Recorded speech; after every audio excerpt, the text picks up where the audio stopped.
Okay. Hey, Will, it's wonderful to meet you. Thank you so much for taking a minute out today. Sure, yeah, of course, yeah, likewise. So, before we get into your nomadic creative existence, I want to know first and foremost 5 years ago, this pandemic changed everything for all of us. How did you survive the pandemic of 2020, and how has it radiated into your world in 2025? Well, the funny thing about our business model is that I started this company about a year before the pandemic, almost exactly. I had had an agency with a partner for 11 years and had learned a lot and sort of cut my teeth doing a lot of work in the trenches and figuring a lot of things out. And then when I started my new agency, on purpose, I wanted it to be 100% virtual because I just wanted to have the best people. I didn't care where they were in the country or in the world. And I just liked working. I work all the time. I work from home, etc. So I said I might as well make it virtual. And so it was really interesting watching the entire planet catch up to our business model because we'd already been doing that. I'd been doing my part of that for years, and then I built the whole company from the ground up to do that.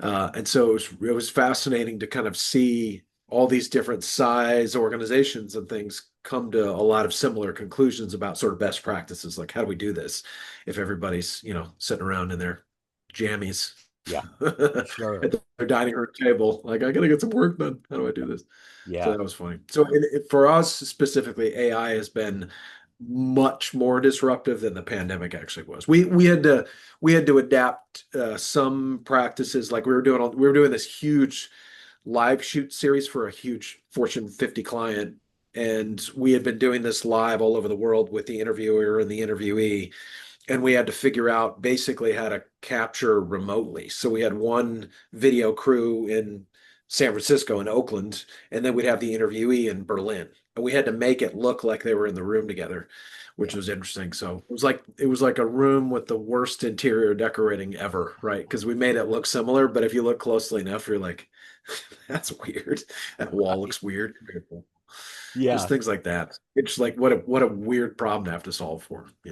I'm always that guy that looks in movies whenever someone's sipping a drink or eating a sandwich, like how good is the set with choreographing that? I'm that guy. Like, wait, that it's empty in this scene, and then it comes back and it's full. That kind of a thing. Yeah, 100%. Yeah, they're line producers whose entire purpose for being professional is that exact that's thing. it. That's the Yeah. thing.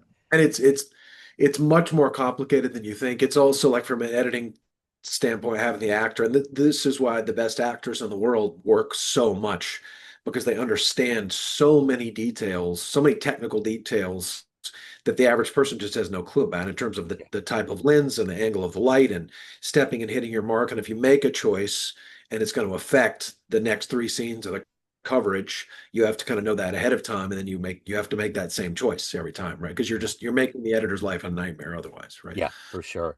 So let's get to the heart and soul of what you do on a daily basis. I'm going to put you in front of a bunch of 12-year-olds. It's career day. The kid in the back of the room is like, "Hey, what do you do for a living?" What's your answer? Yeah, yeah. Well, in order to make it interesting to the 12-year-olds, I tend to start with my music career because that sounds cool, Yeah. right? So I had major label record deals and was on TV and radio and toured around and opened for huge bands back in the day, things like that. So that was fun. And then I sort of fell into the work that I do now, which is basically storytelling in the corporate world. So if you need to explain something to somebody, I help you do that better. Almost exclusively these days it's with video because video is just so much more effective than anything else.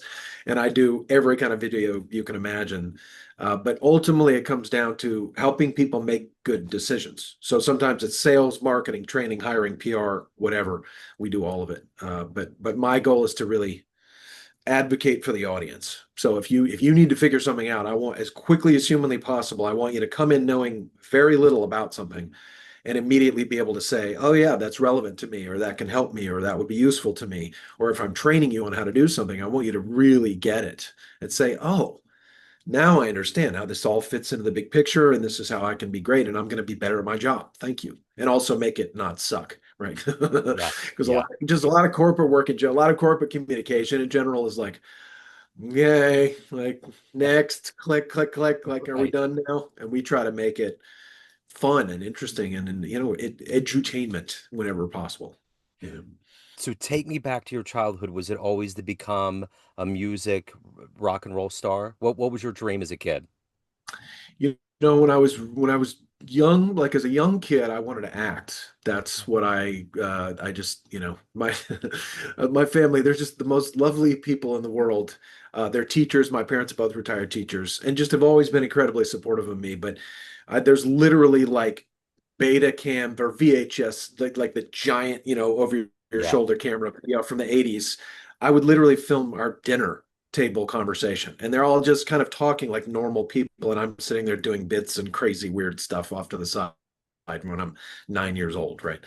And so I think I was just bored a lot in general, bored with school, bored with life. Like, come on, there's got to be more to this. yeah, And then in high school, I sort of discovered almost by accident, I thought everybody could sing like really well. I grew up in church, like going to church, and the whole congregation could sing. I mean, there are a couple of people where you're like, all right, yeah, but for the most part, everybody's on pitch and stuff. And I just thought that everybody could sing, and that wasn't really any kind of special anything.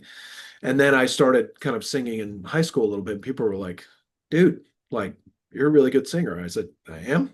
Okay. And then pretty girls noticed, and that was all I needed to be like, good, let's do more of this. yeah. And so I just, kind of fell into that, fell in love with it, and started writing songs, and that became, one thing led to another, and I fell in love with that. I also tried acting in high school, and I was okay, not amazing, and Yeah. it was very much a technical craft. I Yeah. was like, I don't know if I want to learn all that. It's very complicated. What was the Yeah. first live show that you saw? Live music show that blew you away that made you think, I want to be up there one day? That's sort of a two-part answer, probably. The first real sort of live rock type show, I went to a Christian camp when I was a little kid, and my parents brought me there, like a summer camp. I don't remember the details, but there was a lady there. She was a female singer, and they had a band. And I was young. I was probably six, maybe. And I just remember all the cables. It was such a big thing, all the lights. And now I think about it like having done a million shows, and it probably wasn't that huge a deal. But when you're little, everything's big. And just the monitors and all the cables and the lights and the sound, and this big sound came out. And I was like, oh man, that is so cool. It just Yeah. sort of, blew my face off. And then the first live, like real concert I went to, I was living in Germany as a kid. That's where we moved when I was like 9. And it was Depeche Mode, Wow. which was like they were this big 80s. I mean, they're still big, but they were huge. They were kind of the first really huge electronic band. Huh? And I just that album was super hooky. I mean, to this day I hear it. I'm like, man, those hooks are so good. Oh, yeah. So that really left an impression because I'd never been in a room like that. And I was maybe like 11 or 12, and I was with my older sister and her cool friends, and she sort of dragged me along, like, all right, shut up, don't say anything stupid. Yeah. Uh, and I was just like, man, this is the coolest thing ever. Of course, that would be. So, Yeah. let me ask you this. Who's been kind of an inspiration? Who's been kind of a heroic force for you to find your creative edge, to find your place in life? Who has been that inspiration? Well, the reason I really got into music and wanted to do it for a living was U2, the band. Yeah. So I got my first girlfriend. I use that term very loosely. I think we went to lunch together maybe 6 times. But for my birthday, she got me the Joshua Tree album, CD. Like this is all this like new CDs were pretty new technology. Yeah. I'm so old, and that album had just come out, and it was taking over the world, and it was like, oh man, this is like, what is this, right? Like it made you feel things and you didn't even know why, Yeah. right? And then I went back and listened to their earlier catalog, and I had a Walkman, right, like a just a cassette player, and they had an album called The Unforgettable Fire, and I literally wore out the tape. Yeah. Like bought the tape and played it until it wore out and started warping and like ran it into the ground. Yeah. Uh, and it sort of defined, like it gave me all this it gave me like this emotional framework and foundation for interpreting all of life. And there was something about those guys. They weren't sort of overtly proselytizing anything or anything like that. It was just like they wanted the world to be a better place. They wanted to uplift people. And I said, okay, if I can do that with music, that's what I want to do. So there's a movie on Apple Plus called Stories of Surrender with Bono. Have you heard about this? Did I you? literally just watched it like 3 days ago. I Isn't it hadn't amazing how he did that? It's almost like an audiobook. He constructs, like, I kept waiting for the guys in the band to come out. I kept waiting for things, but it was like, it was just, he constructed it through words and it was Shakespearean. It was black and white. It was so well done, dude. Yeah, he is such a poet. I think he's always had that quality. And it's funny, he's a great example. It's the older I've gotten, the more conservative I've gotten. So if we sat down and really hashed out, well, where do you stand on this issue? Where do you stand on this issue? I don't know how much, what percentage we'd fall on the same side of the line. But he's Yeah, one of those nowadays. But he's one of those people that I just respect and admire him so much, and I really believe his heart is 1,000,000% in the right place, that I'm yeah, just glad he exists. Even if we just fundamentally disagree on something, I'm glad he's around doing what he's doing. He's inspired millions and millions of people. I feel like he has made the world a better place with what he does. I And totally agree. to see that to see his artfulness Yeah, and his ability to communicate, he brings communication up into this level of sort of aesthetics that very few people can get there. yeah. It's very cool. Yeah. So, what, as a creative, as an entrepreneur, what gets you up every day? What motivates you? Because there's one thing to do something well, but it's all about longevity and consistency. What is that every day for you to do that? I love helping people. I really do. I've been that way ever since I was a little kid. I love giving people directions. I love helping little ladies across the street. I think that we are fundamentally here on this planet to help and to be helped. Allow yourself to also be helped by others. And I think that a lot of maybe my number one concern about the way that things are headed, especially technologically, it's creating just so much isolation, because we're all, out in public, any place you are, everyone's just absolutely, jam packed. Their phone is like this, right? It's like, stuck on their face. And everything is so geared toward the individual and your needs and your wants and your desires. And I think that not enough people understand how incredibly gratifying it is to really help somebody else and know that you've helped them, to see the change in them or their situation, and just selfishly, purely out of your own joy and fulfillment and experience of life, let alone the fact that you actually helped another person. But it's a level of gratification that I think you have to experience it to understand it. And so everything that I do is designed, whether you work for me or work with me, or you're a client or you're a contractor or you're an employee, I want you to come away from your association with me better than I found you, right? If I can do that. And that comes down to meat and potatoes competence at being a business owner and executive. It comes down to how do we decide to go about helping people, and what are we charging for it? Am I charging enough money so that I can survive and keep the doors open and keep upping? I'm not running a nonprofit. I have one of those too, but Yeah, that's not what I'm doing day to day, right? I yeah, got to take care of my family and my son and my wife, and I make sure our dreams are fulfilled and things like that. So finding that balance is, I think, it's a lifelong challenge. It never ends. And the industry has been changing just so radically and so rapidly that it's just been like, hold on to your hat, kids, the yeah, last several years. Yeah. for sure. So it's not boring. I'm not sitting around complacent at all, right? It's a challenge every day. So, let me ask you this. If you had a dream tonight, ran into the 18-year-old version of you, and you could give that young version of you a piece of advice based on this life you've lived, what advice would you give your younger self?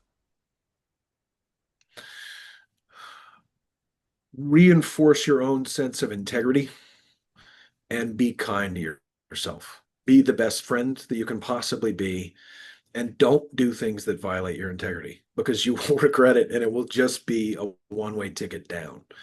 And you have to be willing to be wrong. You have to be willing to learn and adapt and change and grow.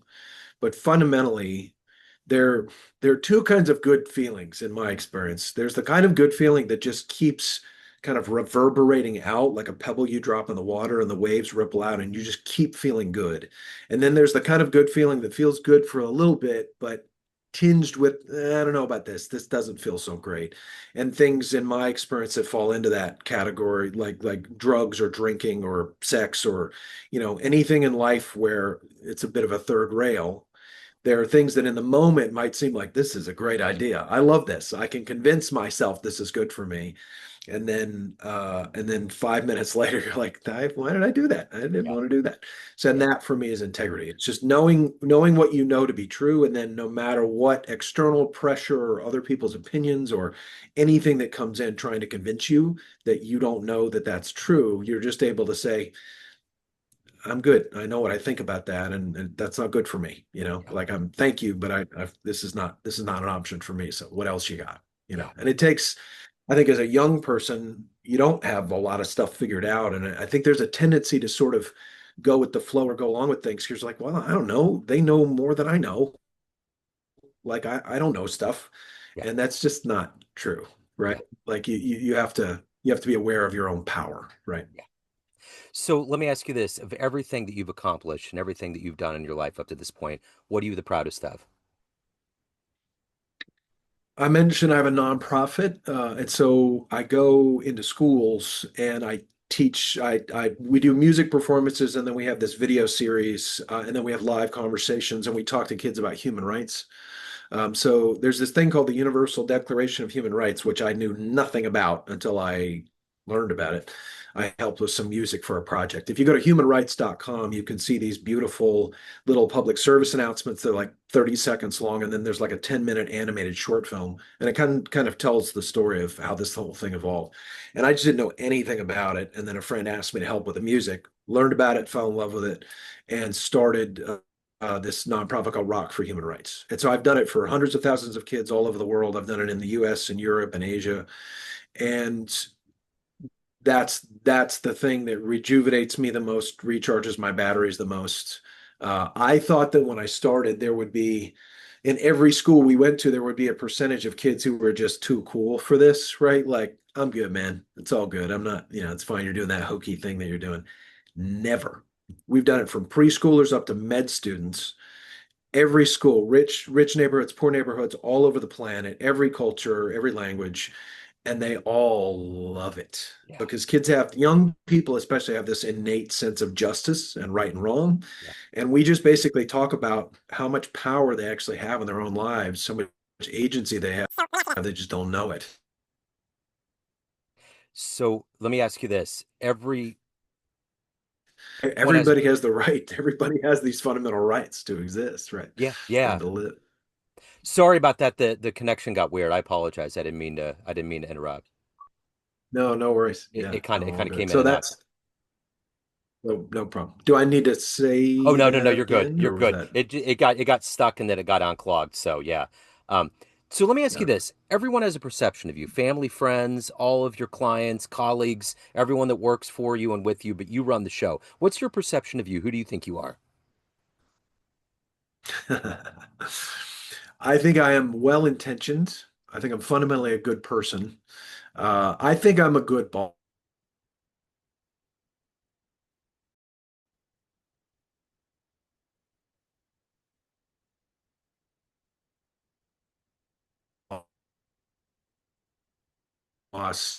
People have told me I think my best quality, it's sort of two sides of a coin. I'm very, very stubborn and persistent, and that I'm willing to be wrong about things. And so that allows me to learn because it's hard. It's hard to learn. It sucks being wrong, especially when you're the boss and you're at the top of the food chain and you have to kind of raise your hand and admit to everybody, like, I messed that one up, guys. I'm sorry because it can affect so many other people. But I think also the willingness to just call it and be like, yeah, that was me. That's totally on me, allows you to pivot and get to a better place quicker rather than making excuses or covering your butt on it. You can just say, yeah, that was me. So let's get better, right? Yeah.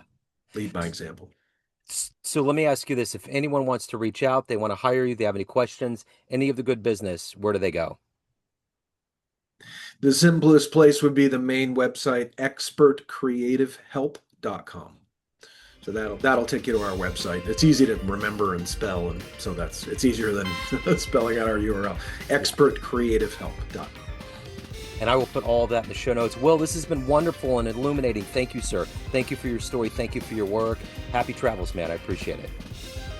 I appreciate it. Now I want to ask you 20 questions because you seem like such a cool guy. So I appreciate your time, and thank you for doing what you do. And being such a good interviewer and being genuinely interested, it comes across, which I appreciate. Oh yeah, absolutely. No, I love it. And I love the creative angle. I got a jazz show. Looking to So get new clients to your business through cold calling or email marketing? At Agency Y, they envision a world in which small and big companies have equal chances to win new customers in the market. Their purpose is to bring parity and reduce the gap between large and small firms with the help of their cold calling and cold email marketing services. Use the code Joe Dimino 10 at www.agencyyyy.org/coldcallingjoe.php or www.agencyyyy.org/emailmarketingjoe.php to get 10% off your first order. This is Joe Dimino of Neon Jazz and Famous Interviews, and I stand behind Agency Y to meet your business dreams.